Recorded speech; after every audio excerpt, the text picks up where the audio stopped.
जरवार साहब कलंदर साहब दे बारे कलंदर साहब मौली कलंदर साहब साढ़े ॾाॾे होरी साड़ी वड्डियां दी रिहाइश इत्थें लखाने शहर च। अच्छा माशाल्लाह। साड़ी जरानी बरादरी जेड़े साढ़े असां हसन वाले जरानी बरादरी दू कल्याण एक अली वाले ने एक हसन वाले।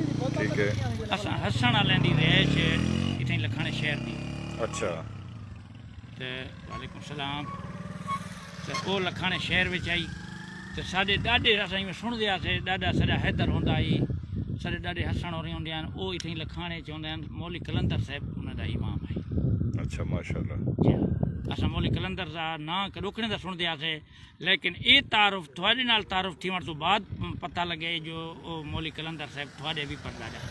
अच्छा जेड़े मौके दे उत्ते हाफिज ताहिर साहब इत्थे आए हैं और मुफ्ती जुबैर साहब भी ईजाद दा इफ्तिताह कीता ने वो मौके ते तुसां नाल कोन आए?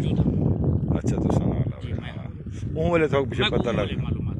अच्छा मैं को पहले मालूम कान आई भी तुसां खानदानी। अच्छा अच्छा माशाल्लाह।